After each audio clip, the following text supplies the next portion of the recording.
कल की क्लास में हमने मनन की पार्टी करी थी और हमने ये देखा था कि उसने बोला था एक कार्ड के ऊपर मैक्स 2 बंदे अलाउड है। वहां से हमें क्लैरिटी ये हो गई थी कि या एक आएगा या 2 आएंगे। कृष्णम आ गया। उसके बाद तीसरी चीज हमने देखी, उसने बोला था मेरी शादी में मोबाइल फोन, मेरी पार्टी में मोबाइल फोन रिस्ट्रिक्टेड है और उसके कुछ 4-5 दोस्त अलग अलग तरह के गैजेट्स लेके आए थे। तो लेकिन सिक्योरिटी गार्ड ने उनको भी रोक दिया। उसने वहां पे ऑब्जेक्शन रेज करी कि आपने तो बोला था कि मोबाइल फोन मत लेके आना, आप बाकी गैजेट्स के साथ क्यों रोक रहे हो। तो वहां पे ये देखा गया, लॉ कहता है जो लिखा है उस पर फोकस मत करो, उसकी इंटेंशन क्या है लिखने की उस पर फोकस करो। तो अगर हम इंटेंशन देखें, एक इंसान मोबाइल फोन क्यों रिस्ट्रिक्ट करेगा, उसको अंदर की इंफॉर्मेशन बाहर नहीं चाहिए, वो कम्युनिकेशन नहीं चाहता, वो लीक ऑफ द वीडियोस नहीं चाहता। तो उसका जो जो साधन हो सकता है,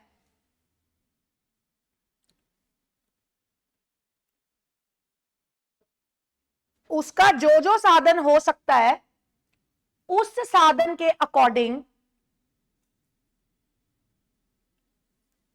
जहां से तुम ज्वाइन करते हो जरा करके देखना, वॉल्यूम आ रही है, वॉल्यूम है वहां पे। तो उस साधन के अकॉर्डिंग आईपैड हो गया, वॉकी टॉकी हो गया, और क्या लेके गया था, पेजर हो गया, कैमरा हो गया। अगर चाहे ये मोबाइल फोन नहीं है लेकिन काम ये भी वही करते हैं जो मोबाइल फोन भी करता है, ठीक है, कंसिडरिंग एवरीथिंग। तो अगर सिक्योरिटी गार्ड ने आईपैड वाले को रिस्ट्रिक्ट किया है तो वहां पे गलत नहीं है। when anybody will try to play mischief taking into consideration what is written in law, then in those circumstances court will grant the advance the remedy to that mischief। और वो कैसे होगा, तब ये निर्णय लिया जाएगा। हम ये नहीं देखेंगे क्या लिखा है, हम ये देखेंगे कि उसके लिखने के पीछे क्या इंटेंशन है या क्या पर्पस है। ठीक है, यहां तक कल हमने किया था, उसके आगे हम कंटिन्यू करेंगे। उसने बोला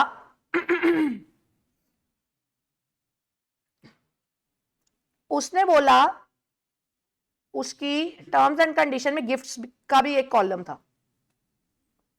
मनन ने वहां पे लिखा है गिफ्ट्स में मुझे सिर्फ गोल्ड देना, डायमंड देना। कहता चार्टर्ड अकाउंटेंट बन गया हूं, कम क्यों सोचूं। आगे लिख दिया एटसेट्रा, लिख दिया only be given as gift. इसका मतलब अगर समर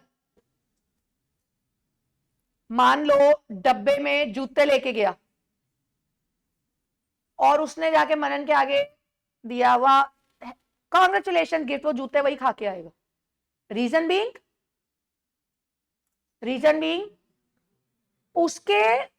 उसके इनवाइट एनवलप पे लिखा हुआ है gold diamond etcetera only to be given as a gift. ठीक है, ध्यान से सुनना। अब वो कहता है तूने लिखा तो था एक्सेट्रा, मैं एक्सेट्रा में जूते ले आया। एक्सेट्रा का मतलब क्या होता है, और भी बहुत सारी चीजें। लॉ कहता है, ध्यान से सुनना है, लॉ कहता है etcetera is a general word. General word को गोल्ड एंड डायमंड जो इधर दिए हैं, they are is equal to specific words. तो जो जनरल वर्ड गिवन है लॉ में, वो स्पेसिफिक वर्ड्स की ही शक्ल लेगा। मतलब need to be of that category. अभी मैं तुम्हें लॉ पढ़ना सिखा रही हूं। तो अगर मान लो एज एन एग्जाम्पल तुम्हारे को उन्होंने दे दिया,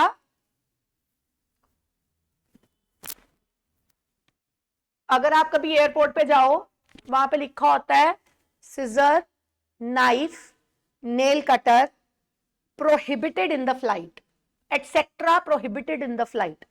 अब एटसेट्रा का मतलब क्या है कि आप परफ्यूम भी नहीं कैरी कर सकते, आंसर इस कर सकते हो। What does etcetera means, etcetera is a general word. Etcetera का मतलब है उससे पहले लिखे वर्ड स्पेसिफिक है। सिजर हमें पता है कैंची, वो स्पेसिफिक है। एटसेट्रा को हमें वही वर्ड देना है जो आगे वर्ड गिवन है।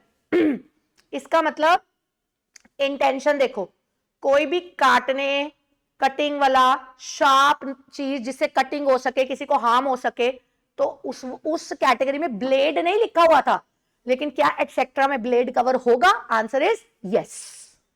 समझ आया? तो लॉ में आप अपनी मर्जी से ऐसे ही एटसेट्रा यूज नहीं कर सकते अनटिल एंड अनलेस उस एटसेट्रा में वही कैटेगरी के गुड्स आएंगे जो गुड्स उसके बिल्कुल तुरंत पहले गिवन है। Am I clear? कुछ पूछना है? तो अगर कोई बच्चा मनन के पार्टी पे पर्ल्स, सुच्चे मोती की माला लेके जाता है, तो क्या सुच्चे मोती की माला इंक्लूड की जाएगी? Answer is yes. अगर इसकी पार्टी पे कोई इसको कपड़े देता है तो क्या वो इंक्लूड किए जाएंगे? Answer is no. समझ आया? एग्जाम्पल दो ऐसे। As an example, if original pearls are given as a gift, it falls in the category of etcetera, तो एटसेट्रा की कैटेगरी में आएगा। As an example, if natural pearls are given as a gift, it will fall in the category of etc. However, if clothes are given as a gift, it will not be included in the category of etc.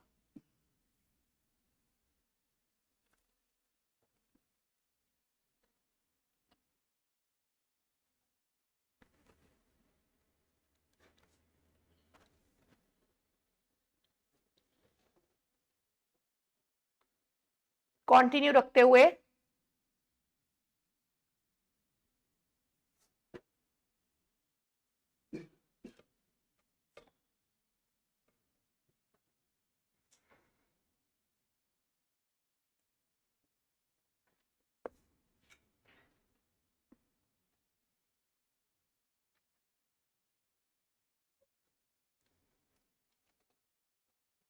अब continue रखते हुए अगला उसने लिखा था dress code. मतलब मेरी party ऐसी है, फोन भी नहीं लाने, गिफ्ट भी डायमंड जानी है, ड्रेस कोड भी मेरी मर्जी की होगी। कहता complete yellow, comma parrot green, भड़कीला ऑरेंज,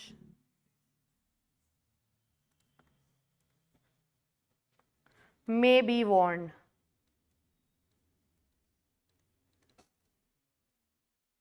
may be worn इसका मतलब क्या है? तुम अगर मेरी पार्टी में आओगे तो तुम, एक मिनट, पैरेट ग्रीन के बाद ना यहां पे मैं और लिख रही हूं, और भड़कीला ऑरेंज may be worn। इसका मतलब क्या है? अगर मैं लैंग्वेज को देखूं, हमने बोला था पहले रीड करो फिर अंडरस्टैंड करो। अगर मैं इसको अंडरस्टैंड करूं तो मुझे क्या समझ आता है? या तो मैं पूरा येलो बन के जा सकती हूं, या तो मैं पूरा तोता बन के जा सकती हूं, या तो मैं भड़कीला ऑरेंज पहन सकती हूं। क्या मैं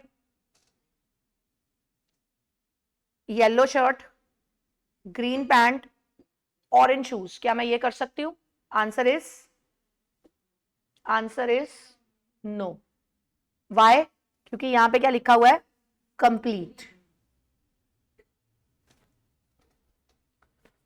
मतलब जो पूरी ड्रेस में नहीं है वो बाहर। लेकिन यहां पे एक और वर्ड है, मे बी वॉन्ट। मे का मतलब क्या होता है? मे का मतलब क्या होता है? अगर आप चाहो तो। मस्ट थोड़ी ना, मस्ट क्या होता है? कंपल्शन। अगर मे है तो कंपल्शन। इसका क्या मतलब है? बताओ। इसका मतलब है मैंने ड्रेस कोड आपको दी है, येट ये ड्रेस कोड एक कंपल्शन नहीं है। जहां पे मे वर्ड आ गया, मे इज ऑब्लिगेटरी। ऑब्लिगेटरी क्या होता है? कंपल्सरी। तो क्या मे ऑब्लिगेटरी है? ऑब्लिगेटरी का उल्टा होता है discretory. It is discretory force, which is equal to not mandatory.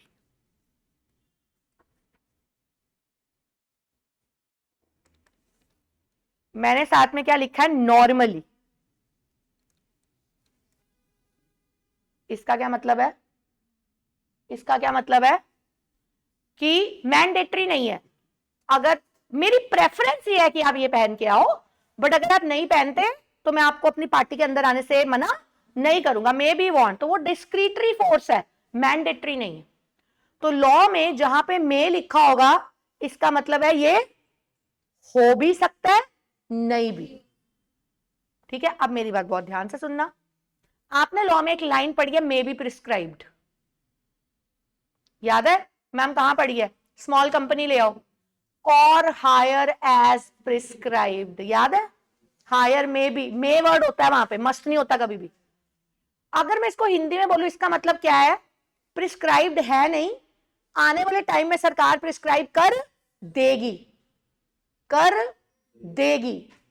इसका मतलब है लिखा में है, लेकिन रीड कैसे किया जाएगा? एज इफ वो क्या लिखा है? मस्ट. समझ आया? तो नॉर्मली मे को डिस्क्रिशनरी फोर्स कंसिडर किया जाता है, लेकिन अगर मे वर्ड वहां पे लिखा है, बट जब आप पूरे सेंटेंस को पढ़ते हो, पूरे सेंटेंस को आपको पढ़ के पता लगता है कि ये चॉइस नहीं है, ये तो ऑब्लिगेशन है, तो फिर चाहे लॉ में लिखा मे है, ट्रीट क्या करना पड़ेगा? मस्ट. फिर वही बात आ गई, प्रायोरिटी उसकी नहीं है कि लिखा क्या है, प्रायोरिटी उसकी है कि लिखने के पीछे इंटेंशन क्या है. तो ऐसा कुछ नहीं है कि मे लिखा है तो वो मस्ट नहीं हो सकता, मस्ट लिखा है तो मे नहीं हो सकता. ठीक है, तो मैंने तभी नॉर्मली लिखा. Exceptionally may can be treated as must according to circumstances. According to circumstances.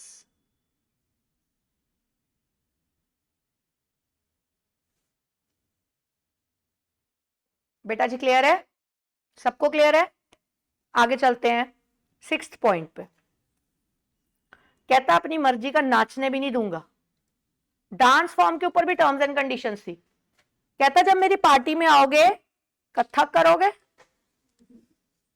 मतलब पीले कपड़े पहन के आओगे और कथक करोगे. कहता नहीं यार, भांगड़ा भी रख देते हैं, जो पीने के बाद वैसे ही पड़ जाता है. एंड कहते नहीं, मेरी गर्ल्स भी आएंगी फ्रेंड, मतलब वो ऑरेंज ड्रेस पहन के आएंगी, पर उनसे गिद्दा पड़वाएगा ये. कथक, भंगड़ा, गिद्दा, ध्यान देना है. फिर से लिख दिया मे बी परफॉर्म्ड.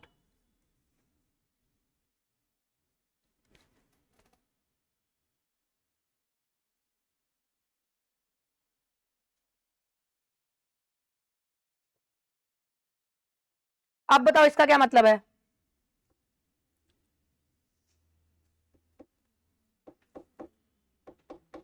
मतलब अगर इसमें से किसी ने, दोस्त ने आके वहां पे ब्रेक डांस करना शुरू कर दिया, तो ये लात मार के निकाल देगा कि तू मेरे इनवाइट के अकॉर्डिंग डांस नहीं कर रहा. अब ध्यान दो, कथक, भंगड़ा और साथ में क्या लिख दिया है? इसका मतलब क्या होता है? ये और ये. साथ में क्या लिख दिया है? अब मैं क्या करूं? ऊपर ध्यान दो, ऊपर भी तो मे था, लेकिन ऊपर मे के साथ कुछ और था. अब ध्यान दो, कंप्लीट येलो, पैरेट ग्रीन और भड़कीला ऑरेंज मे बी वॉर्न. इसका मतलब है इनमें जहां पे भी और लिखा होता है, ध्यान से समझना. अब मैं तुम्हें लॉ की लैंग्वेज में समझाती हूं. अगर तुमने कंपनीज एक्ट को वायलेट किया, और अगर तुमने कॉन्ट्रैक्ट एक्ट को वायलेट किया, और अगर तुमने सेल्स ऑफ गुड्स एक्ट को वायलेट किया, और तुम्हें 5 मंथ्स की सजा होगी. अब प्रैक्टिकली एक बात बताना, और का मतलब है तीनों में से किसी एक एक्ट को वायलेट किया तो सजा होगी, व्हाट इफ अगर उसने सारे एक्ट इकट्ठे वॉयलेट कर दिए तो भी सजा, तो भी सजा। इसका मतलब एक एक्ट वॉयलेट किया तो भी सजा होनी है, एक से ज्यादा एक्ट वॉयलेट किया तो भी सजा होनी है। इसका मतलब लॉ ये बोलता है जहां पे और लिखा होता है और includes and.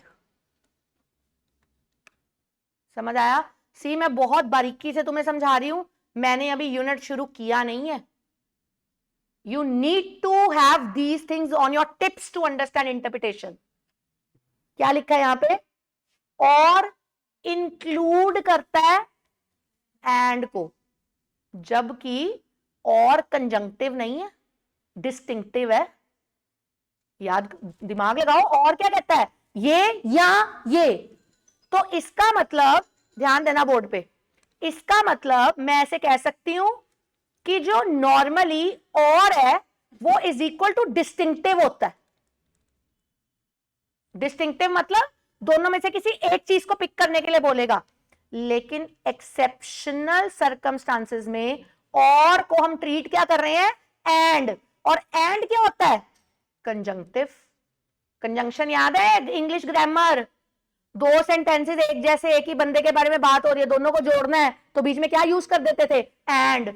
Geeta is very sweet, Geeta is very intelligent, तो हम क्या बोलते थे? Geeta is sweet and intelligent, conjunctive word डाल के। तो हमने दो सेंटेंसेस को जोड़ दिया था। तो अब यहां से मुझे क्या पता लगा? और का खुद का चरित्र क्या है? और एक डिस्टिंक्टिव फोर्स है। और कहेगा दोनों में से किसी एक को चूज करो, लेकिन अगर आपने दोनों चूज कर भी लिए तो और आपको वॉयलेट नहीं करेगा। और कहता है मैंने तो कहा था दोनों में से किसी एक को चूज करो, अगर आपने दोनों को चूज कर लिया तो कोई बात नहीं। समझ आया? अगर कोई कहता है, एज एन एग्जाम्पल, अगर आपका पेड अप शेयर कैपिटल 5,000 का है और आपका टर्नओवर 5 लाख का है, तो हम आपको ना एक लग्जरी कंपनी डिक्लेयर कर देंगे, एज एन एग्जाम्पल। अगर दोनों चीजें जस्टिफाई हो जाए तो भी तो वो लग्जरी कंपनी रहेगी ना। लिखा और है लेकिन ट्रीट क्या हुआ? एंड। समझ आया? आगे चलते हुए, सिमिलरली अब यहां पे उन्होंने बोला कत्थक, भंगड़ा एंड गिद्दा। एंड गिद्दा, इसका मतलब क्या है? अब बताओ। एंड को अभी मैंने ऊपर लिखवाया, ये नॉर्मली कौन सी फोर्स है? Conjunctive. That is it joins. इसका मतलब कत्थक कर सकते हो, भंगड़ा कर सकते हो, एंड गिद्दा कर सकते हो। अगर एक बंदा सिर्फ कत्थक कर रहा है, क्या वो एक्सेप्टेबल है? हाँ। अगर एक बंदा भंगड़ा कर रहा है, क्या एक्सेप्टेबल है? हाँ। लेकिन अब आपको समझना पड़ेगा, जब आपने फाउंडेशन करी थी, आपने स्मॉल कंपनी की डेफिनेशन पढ़ी थी। आपने पढ़ा था कि जो पेड अप शेयर कैपिटल होना चाहिए वो मिनिमम कितना होना चाहिए? Less than 4 crore. और टर्नओवर कितना होना चाहिए? 40 करोड़। दोनों के बीच में क्या था? एंड। दोनों के बीच में एंड था कि और था?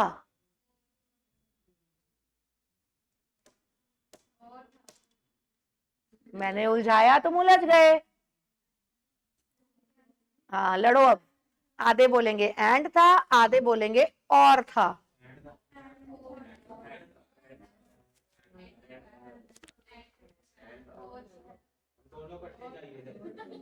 वाह वाह।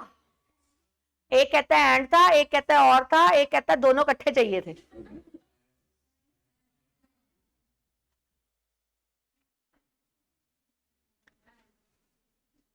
आपका टर्नओवर 40 करोड़ से नीचे चाहिए था और आपका paid up share capital 4 crore या उसके नीचे चाहिए था, और दोनों हमारे को इकट्ठे चाहिए थे। अब दोनों के बीच में एंडल है। अब एक प्रैक्टिकली बात बताना, अगर वो पेड अप शेयर कैपिटल वाली कंडीशन को जस्टिफाई करता है और वो टर्नओवर वाली कंडीशन को जस्टिफाई नहीं करता, तो क्या आप उसको स्मॉल कंपनी बोलोगे? आंसर इज नहीं, क्योंकि बीच में क्या लिखा है? इसका मतलब है ये कहता है मुझे कोलैबोरेटिव ही चाहिए। मतलब एक तरफ से ऐसे करना कत्थक, एक तरफ से ऐसे करना, और थोड़ी देर बाद ही ऐसे ऐसे करना शुरू कर देना।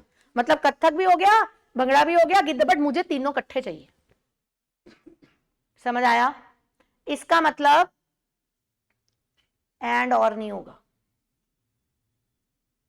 मैम कभी भी नहीं हो सकता, हो सकता। अगर जज बोले taking into consideration the intention of the law maker, I am treating and as or, फिर आप कुछ नहीं कर सकते। लेकिन मैं इसको अपने आप से नहीं लिख दूंगी कि एक्सेप्शनल सर्कमस्टांसेस में it will be treated as or. वो आपको पता होना चाहिए कि जहां पे कोर्ट में जज बैठ गया वो किसी भी शब्द को कुछ भी कर सकता है। अमेंड नहीं कर सकता, मॉडिफिकेशन नहीं कर सकता, ऑल्ट्रेशन नहीं कर सकता, न्यू सेक्शन इंट्रोड्यूस नहीं कर सकता, एक्ट को अमेंड चेंज नहीं कर सकता, लेकिन इन प्रैक्टिकली कर वो यही रहा। समझ आया? क्लियर है? आगे चलते हुए उसके बाद जी उसने ना, जो उसके दोस्त आ रहे हैं एयरपोर्ट से, और एयरपोर्ट से पार्टी वो कर रहा था रेडिसन में, उसने ना एक मैप बना के दिया हुआ था, यहां टर्न करो ऐसे ऐसे ऐसे ऐसे, कि आप जो लोग एयरपोर्ट से आ रहे हैं, इनवाइट पे उसने मैप दिया हुआ था। ठीक है जी। अगर अब आप यहां पे देखो, एक पिद्दा सा ये एक सोशल इनवाइट है, पिद्दा सा एक सोशल इनवाइट है। एक सोशल इनवाइट ने तुम्हारे को कितना कुछ बता दिया कि एंड की अलग प्रायोरिटी होती है, और की अलग प्रायोरिटी होती है, एक्सेट्रा में तुमने क्या देखना है, कौन से वर्ड के लिखे होने के साथ तुम्हें कौन से कैरेक्टरिस्टिक्स लेने हैं। शब्द सिर्फ अल्फाबेट्स नहीं होते लॉ में, शब्द लकीरें मारना भी होता है लॉ में। तुम्हें कितनी सारी चीजें पता लगी। सुन रहे हो मेरी बात? मतलब you have a social invite with so many words. अब क्या हुआ जी, अब सोचो, थोड़ा सा कॉन्ट्रैक्ट एक्ट पे वापस जाते हैं, जो पीछा नहीं छोड़ने वाला। थोड़ा सा कॉन्ट्रैक्ट एक्ट पे वापस जाते हैं। कॉन्ट्रैक्ट एक्ट में अगर हम ऑफर की डेफिनेशन से स्टार्ट करें तो वो बोलते हैं communication of offer is said to be complete when it comes to the knowledge of the offeree। इसका मतलब होता है एक इंसान ने अगर दूसरे को ऑफर करी है तो दूसरे बंदे को वो ऑफर पता चल गई। ऐसा कब पता लगेगा? जब वो ऑफर उसको क्या कर दी जाएगी, कम्युनिकेट। जब मैंने आपको फाउंडेशन में ये शब्द पढ़ाया था, मैंने आपको बोला था ये लॉजिक कहां पे लगते हैं, जब मोड ऑफ कम्युनिकेशन कौन सा है, पोस्ट, मतलब टेलीग्राम, लेटर, फैक्स, ये सब चीजें। अब सोचो 1872 का वक्त, जब लॉ मेकर ने लॉ बनाया, लॉ मेकर ने जब लॉ बनाया, आप लॉ बनाते हो मान लो दूर की इंटरप्रिटेशन करके भी, एक लॉ मेकर जितना मर्जी मॉडर्नाइज क्यों ना होता, 1872 में जो लॉ बना रहा है, वो जो लेटर को लेके, कम्युनिकेशन को लेके हर शब्द लिख रहा है, उसको क्या पता था कि आज के टाइम पे व्हाट्सएप जैसी कोई चीज आने वाली है। 1872 और 2025 में बैठे हम।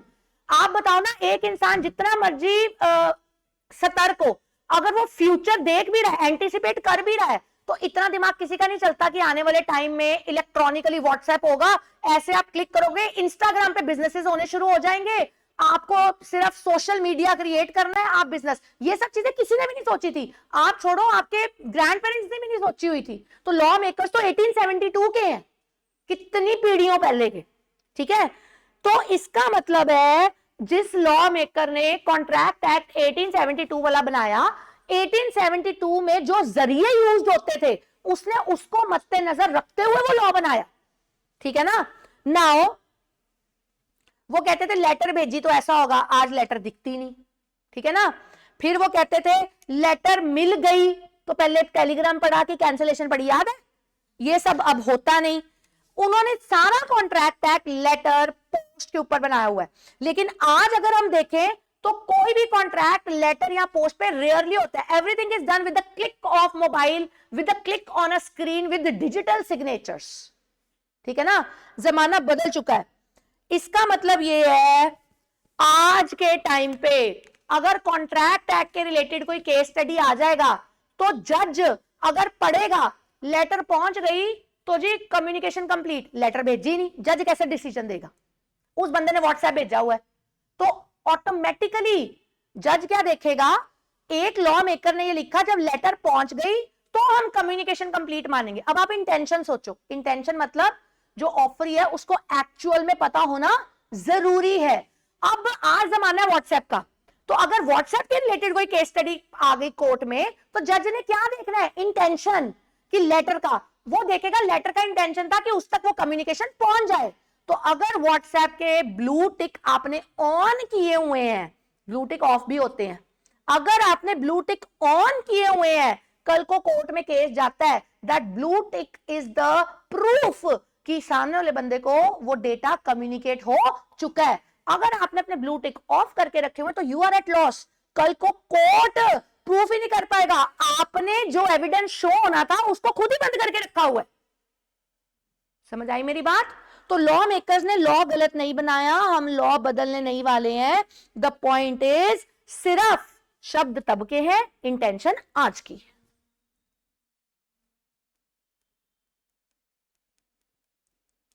Is that clear? वहां पे लिखो अपनी अंडरस्टैंड, सुन लो मुझे, अपनी अंडरस्टैंडिंग के अकॉर्डिंग लिखो कि when we did contract act everything was based on letter. When letter reaches, communication is said to be complete. But in today's era, we never see letters. Hardly any postman comes to our place to give a letter. हाँ, documentation आज भी आ जाती है कि जैसे bank के paper आ रहे हैं, बट हम किसी को आज चिट्ठी पत्र तो नहीं ना भेजते हैं। तो we will see the intention of sending the letter. खुद लिखना है, सुन लो। We will see the intention. The intention is communication must have reached the offeree.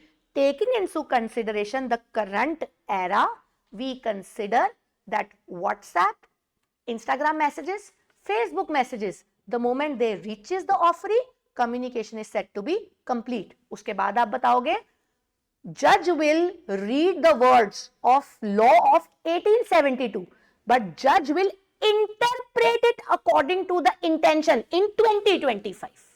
समझ आया? Write it.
क्या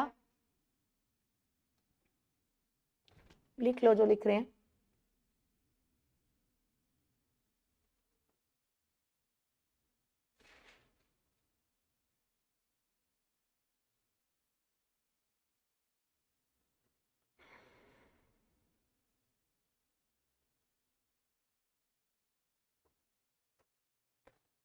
person of unsound mind, person of पहले minor, unsound mind, disqualified by law, ये तीनों कौन है? Incompetent parties to contract. 18 साल से छोटा बच्चा पार्टी टू कॉन्ट्रैक्ट नहीं हो सकता। अनसाउंड माइंड मतलब जिसका दिमागी संतुलन ठीक नहीं है, वो पार्टी टू कॉन्ट्रैक्ट नहीं हो सकता।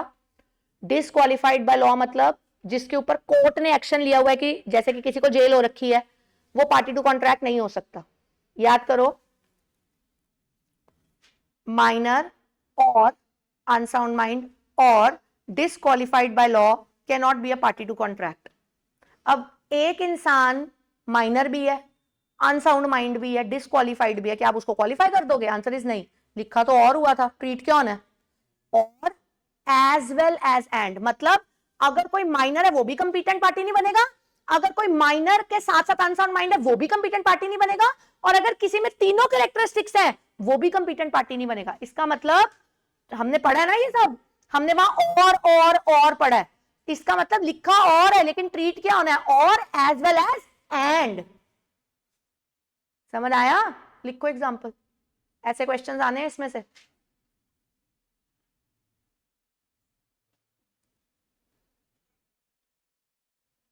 Suppose if a person is of unsound mind, suppose a person is minor or unsound mind or disqualified by law, they will not be competent party to enter into a contract. ये example है.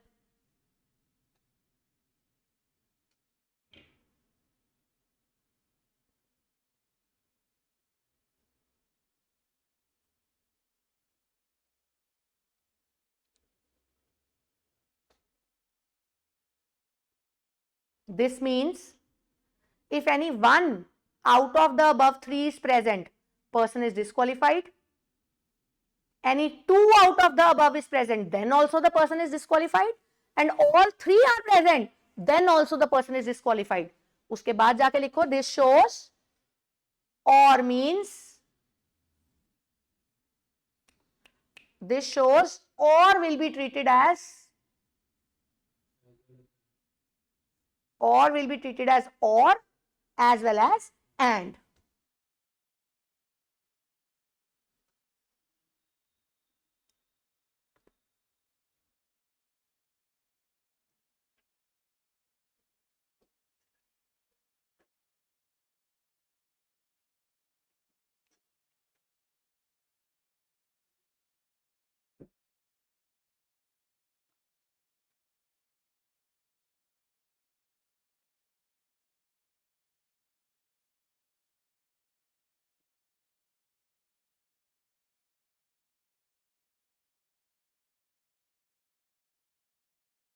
बच्चे clear है?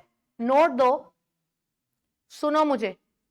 इसका मतलब whenever a case comes in front of a जज, सबसे पहले वो क्या करेगा?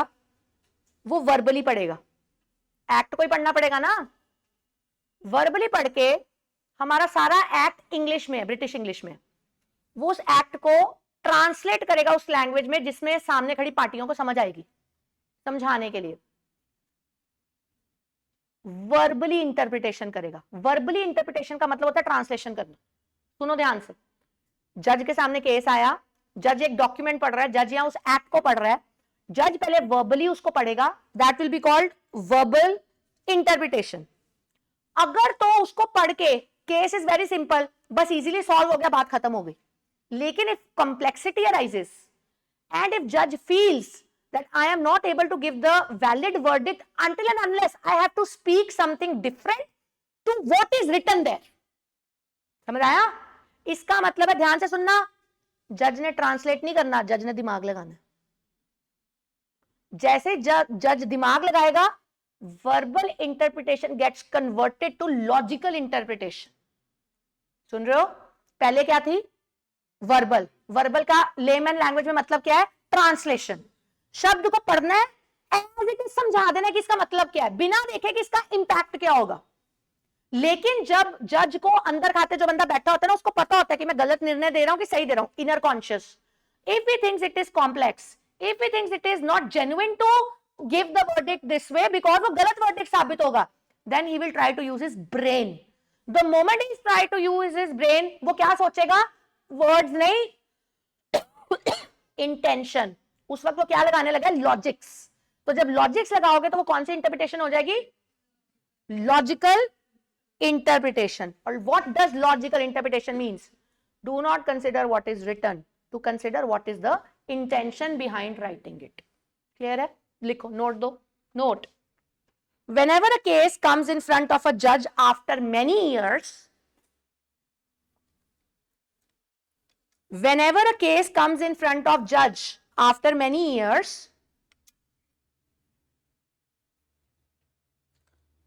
change the line.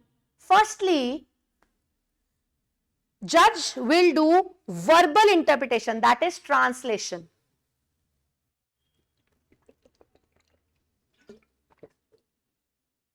Judge will do verbal interpretation, that is translation. However, if the purpose is not solved,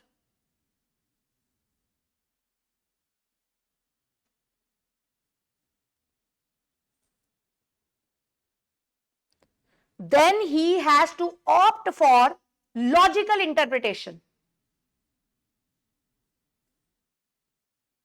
Then he has to opt for logical interpretation. Change the line. That is not considering what is written,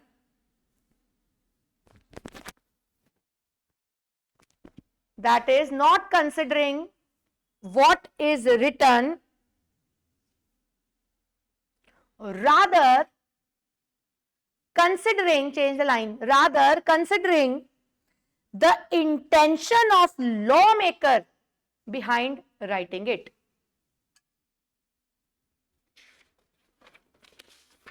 Intention of lawmaker behind writing it.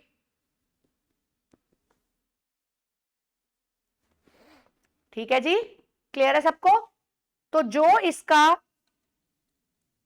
Chocolate box था, जो इसकी tile थी engraved वाली, जो इसने print version दिया, जो इसने ईमेल दिया, इन सब में मैंने ढूंढना कॉमन क्या है? कॉमन ये है, तीनों में कुछ लिखा है.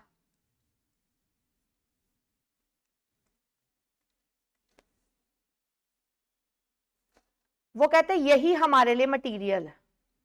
ध्यान देना, कैसे लिखा है, किस पे लिखा है. कहते चॉकलेट बॉक्स पे, कहते टाइल पे. कैसे लिखा है? चॉकलेट बॉक्स पे प्रिंटिंग हुई होगी, एनग्रेव्ड टाइल पे एनग्रेव किया गया होगा, दिमाग लगाओ. ईमेल पे तो टाइपिंग से लिखा होगा. कहते इट इज इमटेरियल. लॉ में मैटर क्या करता है? लिखा होना. इमटेरियल है किस ऑब्जेक्ट पे लिखा है और किस मीन्स से लिखा है. ठीक है, अगर कुछ लिखा है जो मर्जी ऑब्जेक्ट क्यों ना हो, फिर चाहे वो पत्ता ही क्यों ना हो, लॉ में हर लिखी चीज को क्या बोला जाता है? डॉक्यूमेंट. डॉक्यूमेंट.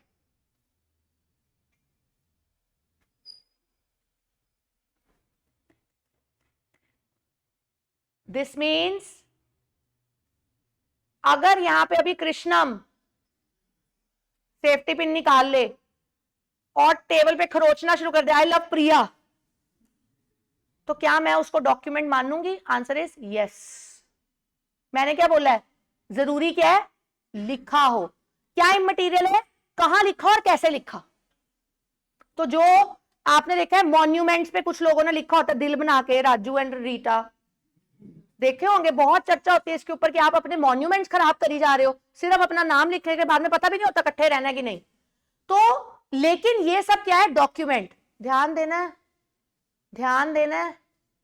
ऐसी चीजों को जरूरत पड़ने पे एविडेंस के तौर पे पेश किया जा सकता है. इसीलिए कभी भी नाजायज कहीं पे कुछ लिखना नहीं चाहिए. आपकी राइटिंग नहीं होनी चाहिए. सुन रहा मेरी बात? अब मुझे ये तो पता लग गया कि मनन द्वारा सारा इनवाइट जैसा मर्जी था वो सब डॉक्यूमेंट है. नाउ माय क्वेश्चन इज, क्या वो डॉक्यूमेंट लीगली एनफोर्सिएबल है? माय पॉइंट इज, क्या वो डॉक्यूमेंट लीगली एनफोर्सिएबल है? लीगली एनफोर्सिएबल का मतलब क्या है? लॉ में अब हम इंटर में आ गए हैं. लीगली एनफोर्सिएबल का मतलब होता है कल को जरूरत पड़ने पे क्या ये डॉक्यूमेंट एविडेंस के तौर पे पेश किया जा सकता है. अगर उस डॉक्यूमेंट में एविडेंस के तौर पे पेश होने की ताकत है तो वो लीगली एनफोर्सिएबल है। अगर इसका मतलब अगर आपने स्टाम्प पेपर पे लिखा, आपने ब्लैंक पेपर पे लिखा लेकिन मैंने आईसीएम की मोहर लगा दी, लेटर पैड पे लिखा किसी कंपनी के, आपने वहां पे साइन मार दिए, सुन रहे हो आप मेरी बात, आपने आईपैड पे लिखा, डिजिटल सिग्नेचर्स कर दिए, तो वो कहते हैं अगर सर्कमस्टांसेस को देखते हुए अगर उस डॉक्यूमेंट में एज एन एविडेंस पेश होने की ताकत है तो वो डॉक्यूमेंट को मैं लीगली एनफोर्सिएबल बोलूंगी। अगर वो एविडेंस के तौर पे प्रेजेंट नहीं होता तो वो लीगली एनफोर्सिएबल डॉक्यूमेंट नहीं है। Am I clear? तो आप यहां पे इसको ऐसे लिखोगे, is it legally enforceable?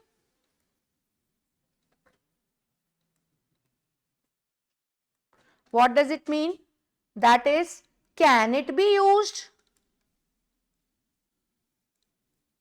as an evidence? क्या हम इसको एविडेंस के तौर पे यूज कर सकते हैं? आंसर इज इट मे और may not be. Why? Because it depends upon circumstances. It depends upon circumstances. और याद करो, दिमाग पे जोर डालो, जब भी हम लॉ में ये वर्ड पढ़ते हैं डिपेंड अपॉन सर्कमस्टांसेस, तो हम बोलते हैं that is, it is question of fact. इसका मतलब हम सर्कमस्टांसेस, जहां पे भी लॉ में आपको ये शब्द मिलता है क्वेश्चन ऑफ फैक्ट, इसका मतलब होता है हमने सर्कमस्टांसेस को देख के निर्णय लेना है। अगर मैं लॉ की लैंग्वेज पढ़ के अपना निर्णय दे रही हूं, वो क्या होता है? Question of law. Question of fact का ऑपोजिट क्या होता है? Question of law. Question of fact क्या होता है? सर्कमस्टांसेस को देख के निर्णय लिया जाएगा। क्वेश्चन ऑफ लॉ क्या होता है? सर्कमस्टांसेस पता नहीं, जो लिखा है उसको देख के निर्णय लिया जाएगा। समझ आया? समझ आया? पक्की बात? पक्की बात?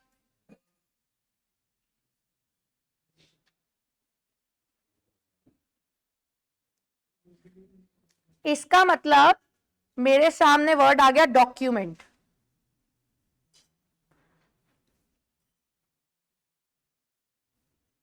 इसका मतलब it means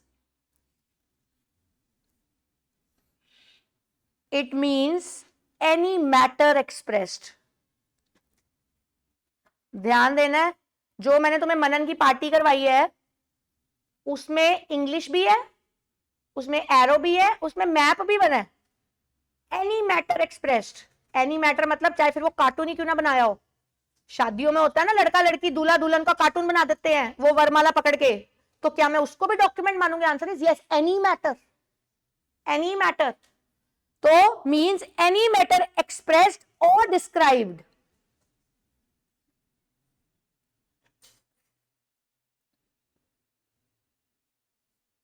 on any substance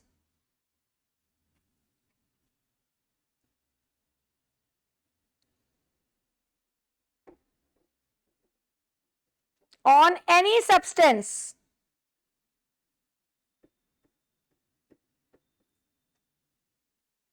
is a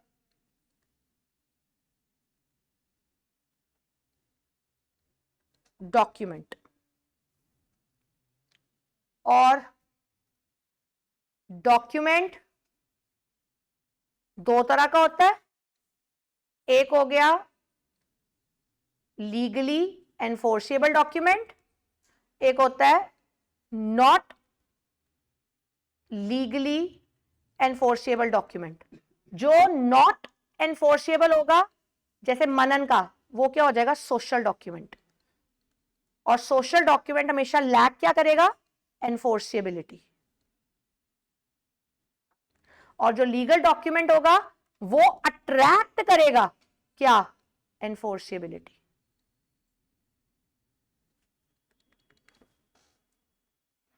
I hope it is clear.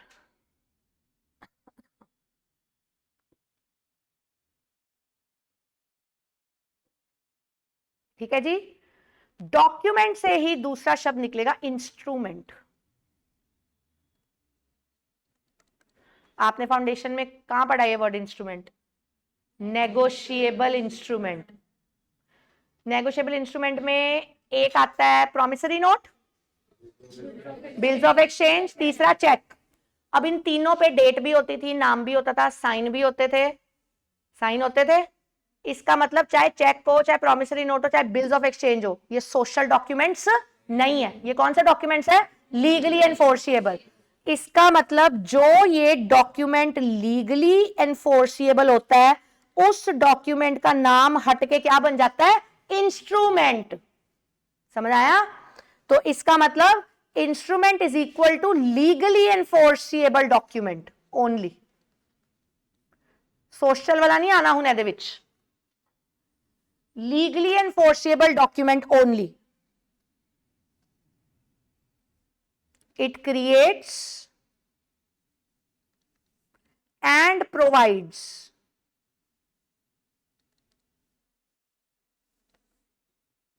confirms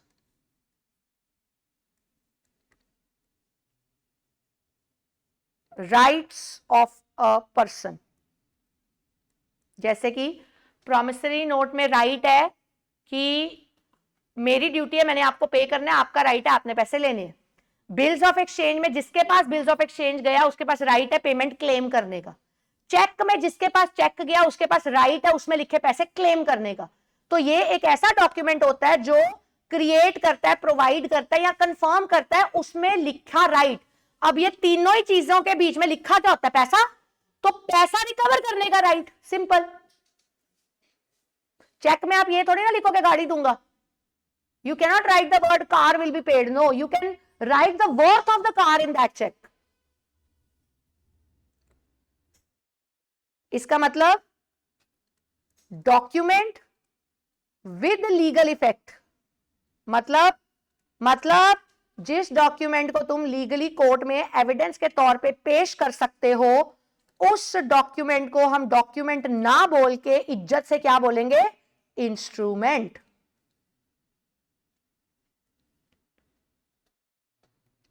Therefore, it is used as an evidence। जहां पे मैंने एविडेंस वर्ड लिख दिया उसका ऑटोमेटिकली मतलब यह है कि एविडेंस कहां पे प्रेजेंट होना? आंसर इस कोर्ट में।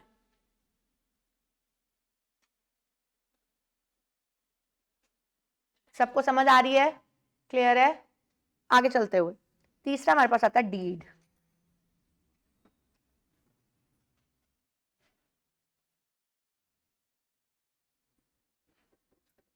तीसरा होता है डीड, जैसे कि गिफ्ट डीड, जैसे कि लीज डीड,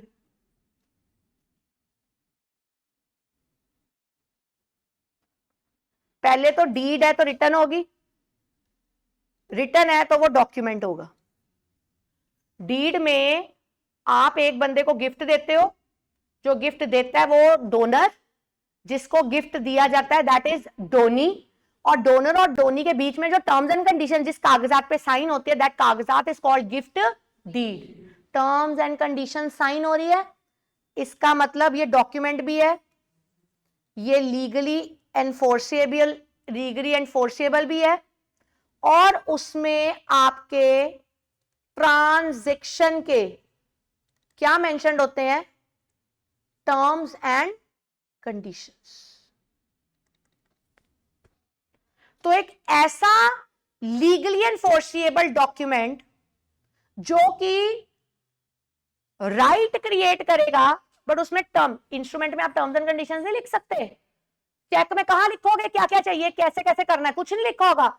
आपने अगर किसी से जमीन लीज पे लेनी है और आप उसको उसका चेक दे रहे हो, जो चेक आप उसको दे रहे हो वो इंस्ट्रूमेंट है, लेकिन उस चेक के साथ जो जमीन के कागजात दे रहे हो वो क्या है?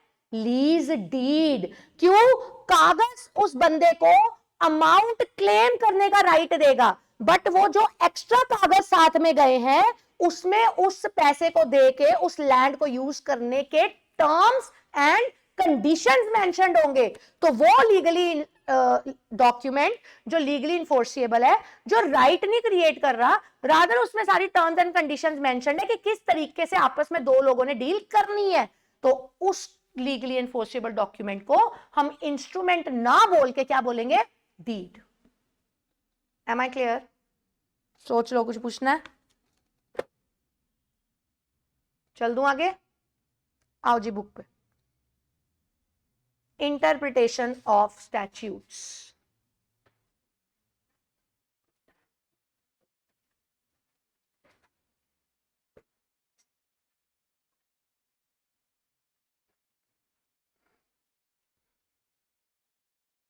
कहते जब तुम चार्टर्ड अकाउंटेंट बन जाओगे या तुम ट्रेनिंग में जाओगे, चाहे तुम प्रैक्टिस में जाओ चाहे तुम जॉब करो, एज अ काम तुम्हारे को बहुत सारे लॉस और स्टैट्यूट्स पढ़ने पड़ेंगे। कोई कंपनी का केस आ गया, कोई बैंक का केस आ गया, कोई इंश्योरेंस का केस आ गया, तो लॉस पता होने चाहिए। कहते हैं प्रॉब्लम क्या होती है, हमारा लॉ इंग्लिश लैंग्वेज में है, इंग्लिश लैंग्वेज परफेक्ट नहीं है, मैथ्स को फिर भी परफेक्ट बोलते हैं, 2 + 2 4 ही होगा ये श्योर है, लेकिन इंग्लिश में लिखा प्लांट का मतलब प्लांट ही होगा ये श्योर नहीं है। तो दे से इंग्लिश जो लैंग्वेज जिसमें लॉ लिखा है, it is subject to more than one interpretation, एक शब्द के अनेक मतलब होते हैं। समझ आया?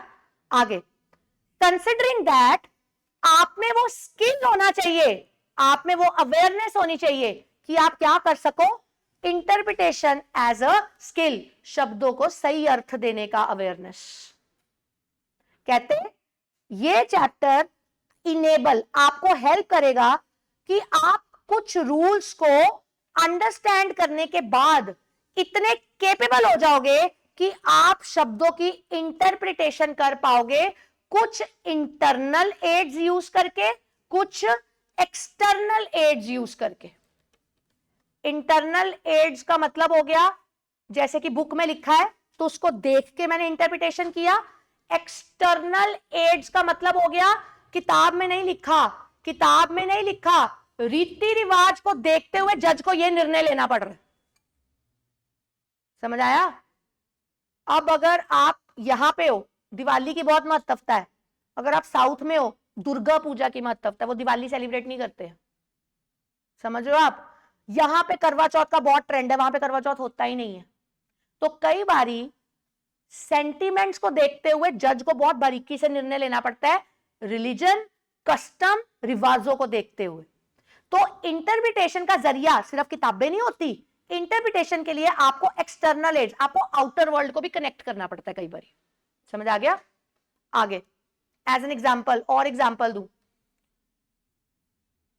हमारे यहां पे ना अबॉर्शन वर्ड नहीं यूज करते, क्योंकि अगर कभी भी गर्ल अबॉर्शन के बारे में बात करती है, कोई ना कोई पॉलिटिशियन, कोई ना कोई सोशल वर्कर, कोई ना कोई बाबा खड़ा हो जाता है कि आप कैसे जान ले सकते हो। भाई ये लेडी का डिसीजन है उसको बच्चा रखना है कि नहीं रखना, it is her choice, it is her body, her decision.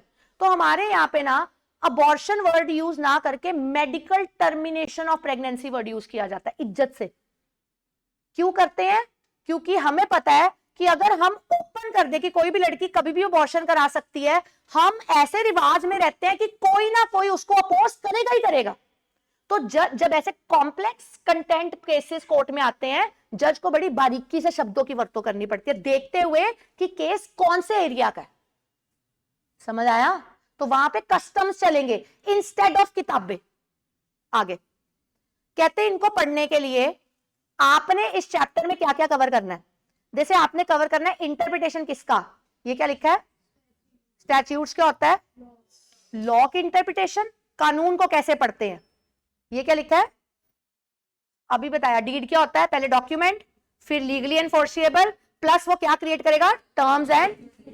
आपको डीड पढ़ना सिखाता है। सपोज करो मैंने गिफ्ट डीड दी एक्स को, मैंने गाड़ी दी थी, अब मैं वो गाड़ी वापस मांग रही हूं, लड़ाई होगी दोनों में, कोर्ट के सामने हमने डीड प्रेजेंट करी, तो जज को डीड पढ़नी तो आनी चाहिए।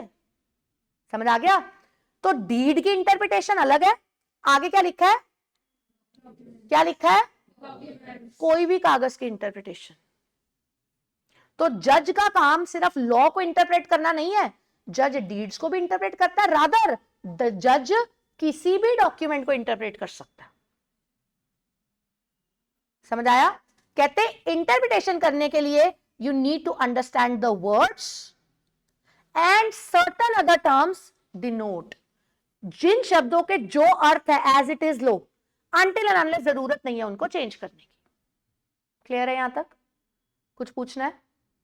आप कॉपी में हेडिंग देंगे फ्रेश पेज से, अभी तक जो किया था वो बेसिक्स था, अब हम चैप्टर स्टार्ट कर रहे हैं।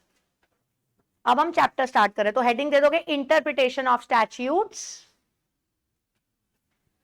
इंटरप्रिटेशन, उसके भी ऊपर हेडिंग दो अदर लॉज, सबसे ऊपर पेज पे चले जाओ, हेडिंग दो other laws is equal to 30 marks. उसका चैप्टर स्टार्ट कर रहे हो, इंटरप्रिटेशन ऑफ स्टैट्यूट, ब्रैकेट में लिखो iOS.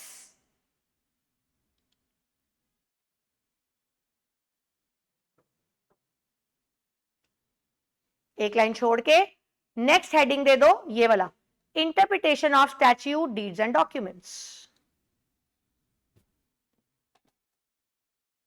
Interpretation of statute deeds and documents. एक लाइन छोड़ो, नेक्स्ट हेडिंग दो, जैसे उन्होंने दिया हुआ स्टैट्यूट, नंबर 1 लिख के, नंबर 1 लिखो और हेडिंग दो स्टैट्यूट और उसको डबल अंडरलाइन कर दो।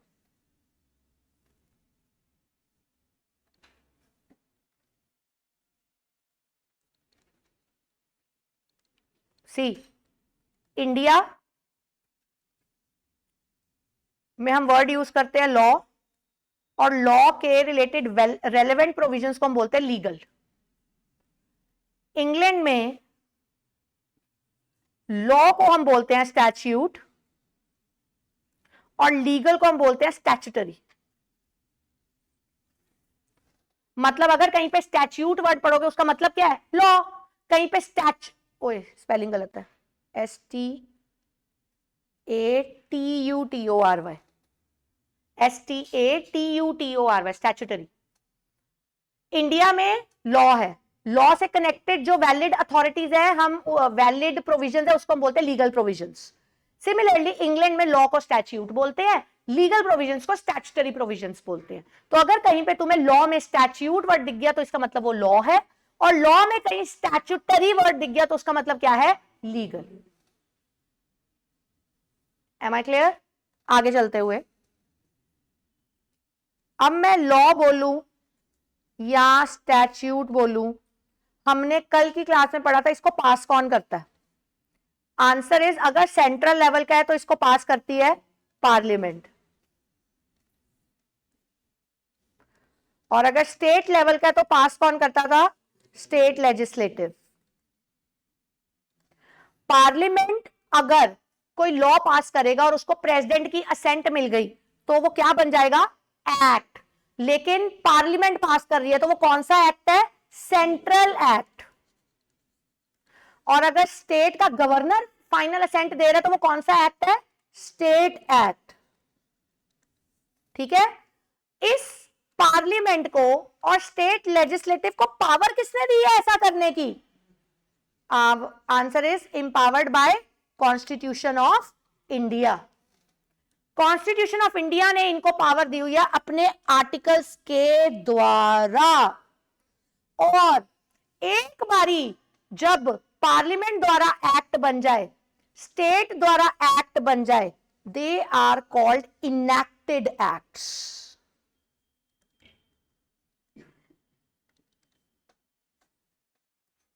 They are called enacted acts. Is that clear? See, to a common man, the term statute generally means law and regulations of various kinds irrespective of the source from which they emanate. हमें नहीं पता, इसका मतलब law है, हमें नहीं पता वो लॉ कौन से सोर्स से आया। लॉ का सोर्सेस क्या होते थे? याद करो, newspaper, media, books, past cases, कहीं से भी लॉ बन सकता है। आगे कहते स्टैच्यूट का मतलब क्या होता है? कहते वो होता है जी एक्ट ऑफ पार्लियामेंट। कहते अच्छा, कहते और क्या मतलब होता है? कहते broadly speaking statute written law होता है जिसको लेजिस्लेचर ने एस्टैब्लिश किया डायरेक्टली। इधर पार्लियामेंट वर्ड यूज कर लिया, इधर लेजिस्लेचर वर्ड यूज कर लिया। कहते एक लॉ मेकर था मैक्सवेल, उसने डिफाइन किया स्टैच्यूट को as the will of the legislature. Will मतलब जो लिखा है, लेजिस्लेचर मतलब लॉ मेकर।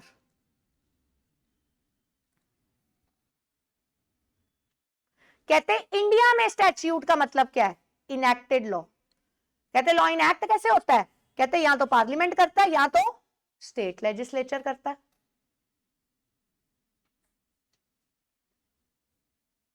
सॉर्टेड जी। कहते इंडिया में लॉ इनएक्ट कैसे होता है? आ जाओ, पहले बिल आता है, याद है कल करवाया था, वो कहां जाता है? लोकसभा में, राज्यसभा में, फाइनली असेंट किसकी ली जाती है? प्रेसिडेंट की। उसके बाद वो क्या बन जाता है? Act of parliament. जब वो एक्ट ऑफ पार्लियामेंट बन गया तो वो लॉ बन जाता है। लॉ बन जाता है तो मतलब वो क्या बन जाता है? Statute. thus which originates through legislation, मतलब जो पार्लियामेंट से शुरू होके लोगों तक फाइनली पहुंच जाता है, उसको हम एक्चुअल में क्या बोलते हैं? वो इनेक्टेड लॉ है या वो क्या है? स्टैट्यूट। इसका मतलब ऐसा कह सकते हैं दैट इनेक्टेड एक्ट्स है is equal to enacted laws है, is equal to written laws.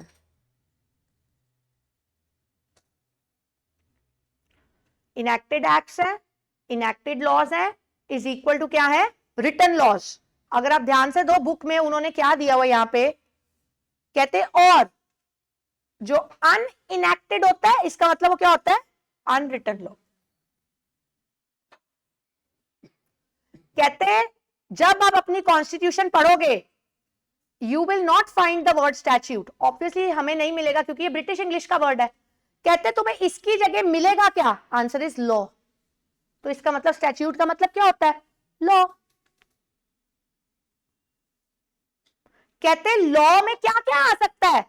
Act तो पास होता ही है, याद करो मैंने कल कराया था। ऑर्डिनेंस पास हो सकती है, याद करो मैंने बताया था अभी, दो ऑर्डर पास हो सकते हैं। ऑर्डर कौन पास करता था? याद करो, कोर्ट। बायलॉज कहां पढ़ा था? Articles of association are called bylaws.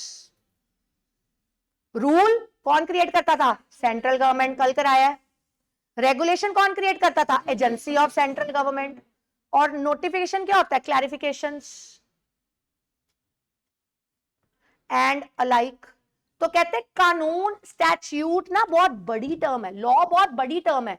Law में सिर्फ एक्ट नहीं आना, एक्ट को समझाने के लिए जो वो फर्दर रूल निकालेंगे, उसको क्लैरिफाई करने के लिए जो फर्दर रेगुलेशन निकालेंगे, उसको एक प्रति जो केस गया उसका ऑर्डर आया, ये सब चीजें इंक्लूड करके इकट्ठा सब कुछ लॉ है। समझ आया? पक्की बात है। इन शॉर्ट स्टैट्यूट सिग्निफाइज, फिर से लिख दिया है, written law as against unwritten. Clear है जी? पक्की बात है? पक्की बात है। लिखो, कॉपी में आओ, लिखो वहां पे, statute signifies written law, statute signifies written law as against unwritten law, as against unwritten law,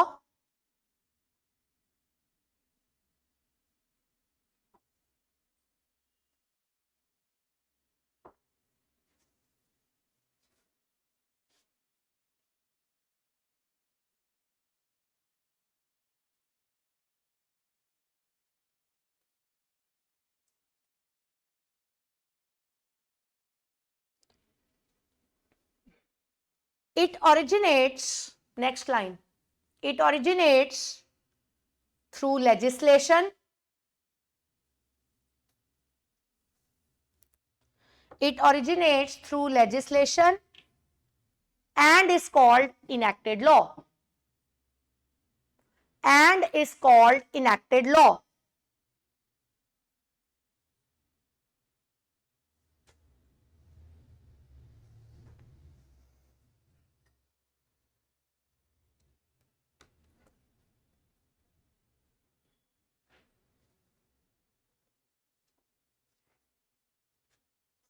That is next line, enacted either by parliament or by state legislative.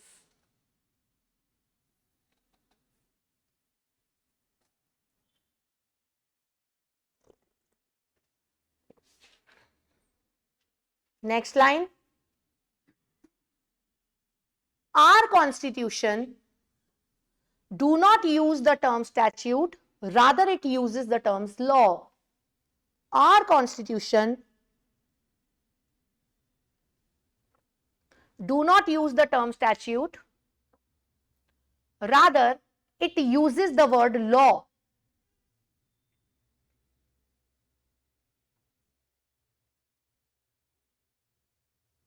Last line as it is same लिख दो. The term law is defined, next line, as including any. The term law is defined as including any. As including any, change the line, ordinance, comma order, comma bylaw, comma rule, comma regulation, comma notification and the like. ध्यान देना, यहां पे क्या लिखा है? and the, this is general term. What are these? क्या समझाया था? Specific term. प्लीज मेरे साथ साथ बोलो, मुझे डर लगता है फिर. द लाइक क्या हो गया? जनरल. इसका मतलब है एटसेट्रा ना लिख के द लाइक लिख दिया. इसका मतलब क्या है? मैं एटसेट्रा में अपना पर्सनल ओपिनियन डाल सकती हूं? आंसर इज नहीं. एटसेट्रा का क्या मतलब है? लॉ के रिलेटेड किए हुए निर्णय. तो ध्यान देना, विल इट इंक्लूड अमेंडमेंट? क्या द लाइक वर्ड में अमेंडमेंट आएगा? आंसर इज यस, लॉ के रिलेटेड होता है. समझ आया बच्चे? लिखो फटाफट से. The term law is defined as including any ordinance, order, bylaw, rule, regulation, notification and the like. अब वो क्या करेंगे? ये लास्ट की लाइन उठा देंगे, तुमसे पूछेंगे, जैसे मैंने तुम्हें बोला as an example, will you include a personal opinion in the like word justify? Answer is taking into consideration interpretation, the like is the general word. Ordinance, order, bylaw is the specific word. And in law, under interpretation, general word takes the color of specific words. So, taking into consideration, personal opinion will not be included in the term like. फिर वो next question पूछेंगे, will the amendment be included? Answer is yes. Am I clear? थोड़ा idea हो गया कैसा question आ सकता है? पक्की बात है? Okay. अगर आपको स्टैच्यूट का क्वेश्चन आ गया तो आपने इतना ही कंटेंट देना जितना आपने कॉपी में लिखा. अगर स्टैच्यूट का लिंक उन्होंने इंटरप्रिटेशन की इस लास्ट लाइन के साथ डाल दिया तो मैंने आपको बता दिया क्या क्वेश्चन आ सकता है. सॉर्टेड है? आगे चलते हो. नेक्स्ट अपने पास देखो क्या शब्द आ गया? डॉक्यूमेंट. अभी करके हटे हम, लेकिन हमने लेमन लैंग्वेज में करा. अभी हमने प्रोफेशनल डेफिनेशन नहीं करी. ध्यान दो. Generally understood, A document is a कागज, पेपर. हेलो मैम, आपने तो बोला था एनी सब्सटेंस. ये देखो लिखा है अदर मटीरियल या थिंग. सानू की लेना देना है? ओ सानू की दे रहा है सम इंफॉर्मेशन, या वो हमें क्या दे रहा है? कुछ प्रूफ, या वो हमें क्या दे रहा है? एविडेंस. जो इंफॉर्मेशन दे रहा है जरूरी नहीं है वो एविडेंस हो. अगर यहाँ पे कृष्णम लिखा था टेबल पे तो मुझे ये इंफॉर्मेशन दे रहा है कि ये कृष्णम ने लिखा है एज एन एग्जाम्पल नॉर्मल. ठीक है, आगे कहते जरा लॉ की डेफिनेशन बोलना. ध्यान दो, document word has been defined in the Indian evidence act 1872, उस एक्ट के सेक्शन 3 में। इस एक्ट का ये वाला सेक्शन कहता है दैट, ध्यान देना है, यहां पे क्या गिवन है, डॉक्यूमेंट, क्या गिवन है, डॉक्यूमेंट। मेरी गल हुन ध्यान नाल सुनना, आप डेफिनेशन को अपने शब्दों से स्टार्ट नहीं कर सकते। आधी गेम बच्चे यहां पे हार जाते हैं। जिस वर्ड की डेफिनेशन पेपर में आती है, आपको तुरंत उसके अगला शब्द क्या दिया उसकी बहुत ज्यादा प्रायोरिटी होती है। मीन्स का मतलब होता है कि इस डेफिनेशन में जो दिया है इसके अलावा कुछ नहीं आना। समझ आया? देखो, डॉक्यूमेंट मीन्स उन्होंने साथ ही लिख दिया, क्या लिखा है, any matter. What does any matter means? मतलब कुछ भी लिखा हो।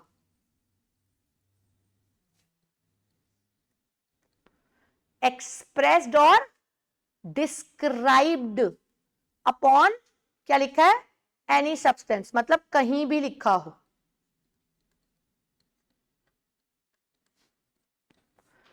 Bye means of letters, figures, marks, इसका है कैसे भी लिखा हो।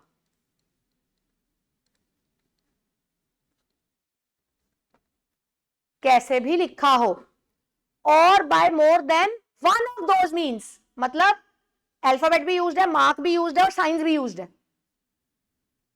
ठीक है? नियत, इंटेंडेड, किस वजह से लिखा है, क्या वजह रही है आपकी इस बात को लिखने की? आंसर इज पर्पस ऑफ, किस वजह से लिखा है? आंसर इज, मैं डेटा को क्या करना चाहता था, मैं डेटा को क्या करना चाहता था, रिकॉर्ड।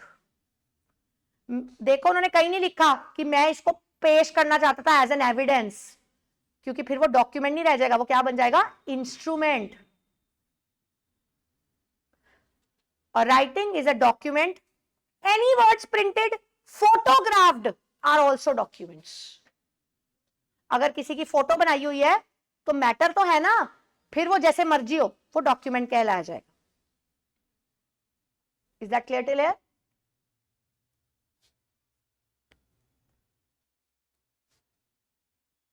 इसको आप लिख दोगे पेंडिंग, ये जनरल क्लॉज एक्ट का कोई पार्ट है, इसको पेंडिंग कर दोगे। जब मैं जनरल क्लॉज एक्ट कराऊंगी ऑटोमेटिकली साथ में हो जाएगा, तो फॉर टाइम बिंग इसको पेंडिंग लिख दो, मुझे याद है मैंने छुड़वाया। आगे कहते generally document comprise of 4 elements, 4 marks का क्वेश्चन है ये। डॉक्यूमेंट में 4 एलिमेंट्स होते हैं, इसको आगे पीछे नहीं करना, इसको एज इट इज लेना है, क्रैम करना पड़ेगा। Matter, record, substance, means. Matter, record, substance, means. पहले आते हैं मैटर पे। सी, पहली लाइन सबकी, ये पहला एलिमेंट है, ये दूसरा एलिमेंट है, ये तीसरा एलिमेंट है, ये चौथा एलिमेंट है। पहली लाइन खत्म। अगला, मैटर का मतलब क्या होता है, क्या लिखा है, मैटर क्या है, कागज के अंदर मैटर क्या है, मतलब क्या लिखा है। उन्होंने क्या बोला था, मैटर क्या हो सकता है, एनी। कहते इसका मतलब क्या है, कहते ये कॉम्प्रिहेंसिव है। कॉम्प्रिहेंसिव का मतलब क्या होता है, इसकी कोई सीमा डिसाइडेड नहीं, आप कुछ भी लिख सकते हो। What is comprehensive? अगर किसी की सीमा डिसाइडेड हो, वो होता है एक्सक्लूसिव, सिर्फ यही होगा, इससे ज्यादा नहीं। लेकिन अगर हमें बोलना हो इसकी कोई सीमा नहीं है, कुछ भी आ सकता है, इसमें कुछ भी लिख सकते हो, फिर हम क्या बोलेंगे, कॉम्प्रिहेंसिव। समझ आया? यहां पे लिखो कॉम्प्रिहेंसिव मींस कोई लिमिटेशन नहीं है, और वहीं पे लिख दो अगर लिमिटेशन होती तो वर्ड यूज होता है एक्सक्लूसिव।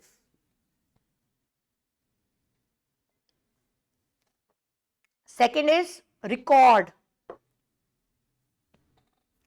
रिकॉर्ड मतलब जो ऊपर वाला मैटर है वो लिखना कैसे है, कहते हैं म्यूचुअल या मैकेनिकल डिवाइस के साथ। हमें क्या मतलब है, राइटिंग होना चाहिए, या एक्सप्रेशन शो करो या डिस्क्रिप्शन शो करो। फिर म्यूचुअल का यहां पे मतलब क्या, मैनुअल। मैकेनिकल का मतलब क्या है, आप पेन यूज कर रहे हो, डिजिटल सिग्नेचर यूज कर रहे हो, आप प्रिंटिंग यूज कर रहे हो। म्यूचुअल का मतलब क्या है यहां पे, मैनुअल। समझ आया। पहला पॉइंट क्या है, मैटर। मैटर में क्या लिखना है, वो कहते हैं एनी मैटर। कहते हैं एनी वर्ड का क्या मतलब है, कहते हैं ये वर्ड कॉम्प्रिहेंसिव है, जो मर्जी लिख सकते हो। दूसरा, रिकॉर्ड। कहते क्या रिकॉर्ड करना है, ऊपर लिखा मैटर। कहते कैसे रिकॉर्ड करना है, कहते दो मेथड है, म्यूचुअल या मैकेनिकल डिवाइस के साथ। म्यूचुअल मतलब खुद से लिखना, मैकेनिकल डिवाइस का मतलब है किसी चीज की वर्तों करके लिखना, जैसे कि टाइपराइटर। ठीक है ना, टाइपराइटर।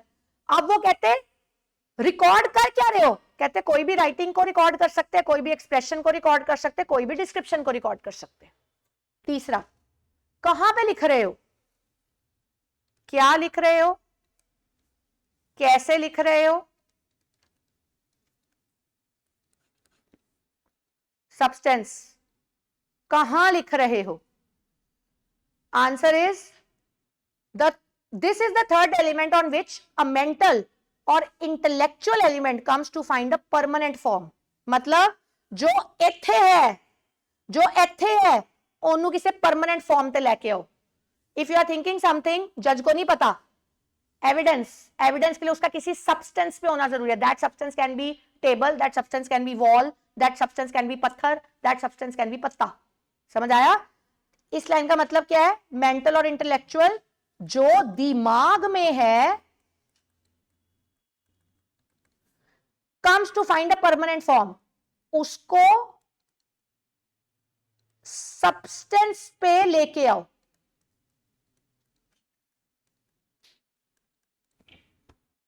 आपने देखा है जब कोर्ट में कुछ भी चल रहा होता है, सामने टाइपिस्ट बैठा होता है, आप जो बोल रहे होते हो वो यहां पे है। जब टाइपिस्ट ने उसको टिक टिक टिक टिक टिक टिक टाइप कर दिया, वो सब्सटेंस पे आ गया। वो कह रहे हैं जो आपके मेंटल लेवल पे है वो डॉक्यूमेंट नहीं है। जब तक वो सब्सटेंस पे नहीं आएगा तब तक हम उसको डॉक्यूमेंट नहीं बोल सकते। बच्चे क्लियर है। Next, means. मतलब लेटर से लिखना है। आपने ये तो बोल दिया परमानेंट फॉर्म। परमानेंट फॉर्म कैसे अचीव करोगे, लेटर्स, फिगर्स, मार्क्स, सिंबल्स, जिनको कि कम्युनिकेशन के तौर पे यूज किया जाए दो इंसानों के बीच में। बेटा जी क्लियर है, पक्की बात है। आ जाओ कॉपी में, डॉक्यूमेंट, सेकंड हेडिंग डाल के document.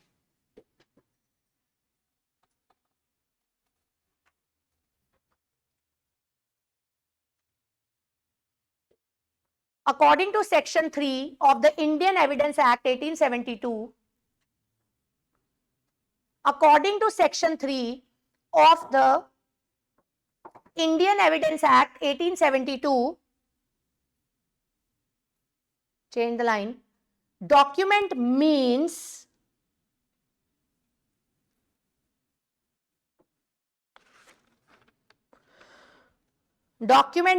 change the line, any matter expressed or described, any matter expressed or described,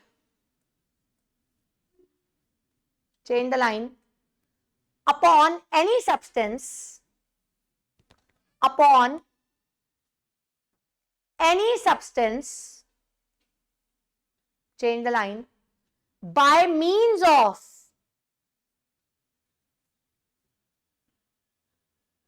letters, comma, figures or marks,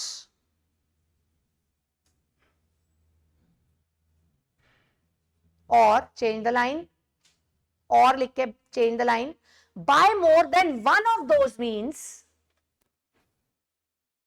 by more than one of those means,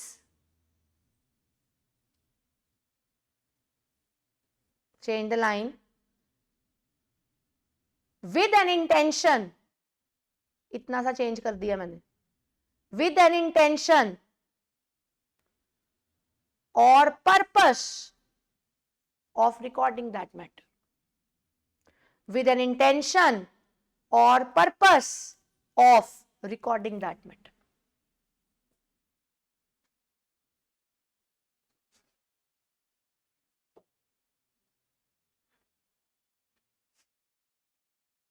एक line छोड़ के, normally document is a paper.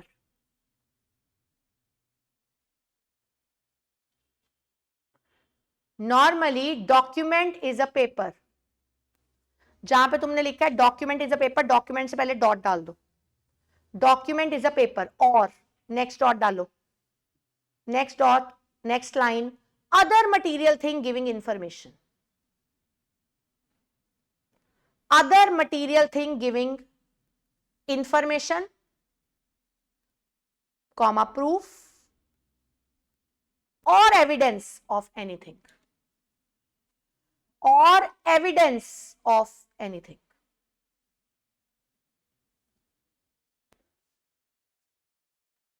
एक line छोड़ के next heading elements of documents, एक line छोड़ के elements of documents. ऐसे ही आप ये चार्ट क्रिएट करेंगे, एलिमेंट्स ऑफ डॉक्यूमेंट्स, आप ये चार्ट क्रिएट करेंगे।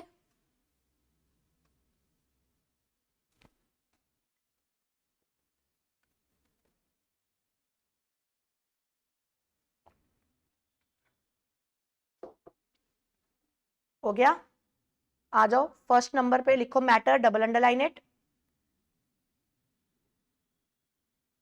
मैटर डबल अंडरलाइन इट, उसके आगे लिखो this is the first element, this is the first element of document, this is the first element of document.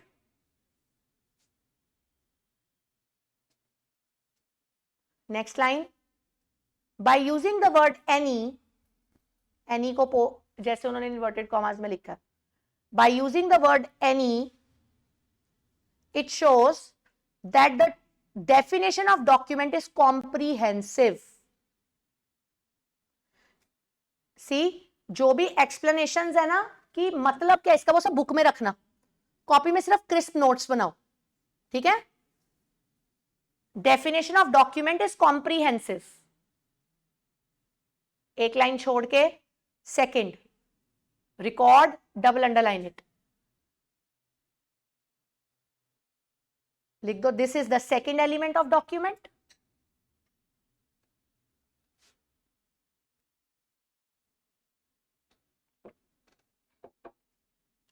उसके आगे लिखो matter is recorded by mutual और mechanical device, matter is recorded by usages of mutual और mechanical device.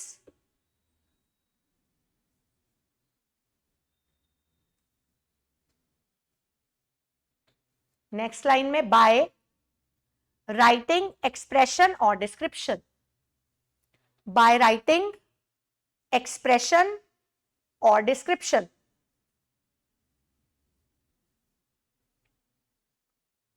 एक line छोड़ के third, substance, double underline it,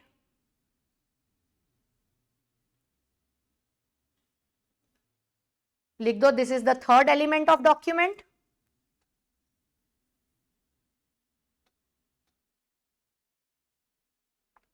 Next line, here mental or intellectual element comes, here mental or intellectual elements comes, change the line, to find a permanent form, to find a permanent form.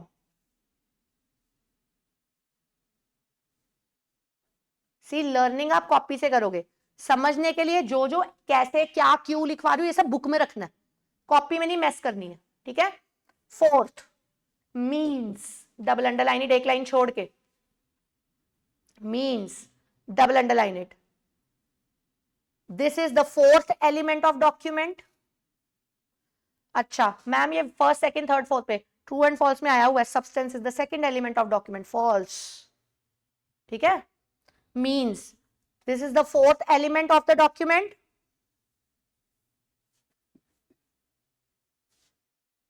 It represents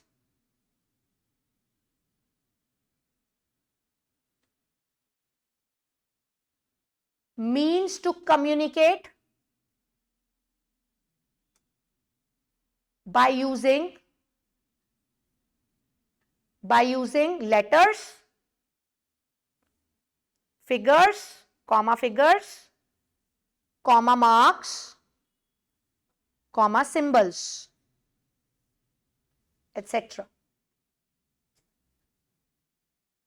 यहां तक हमने आज cover किया। ठीक है जी, इतना कल तक हो जाएगा।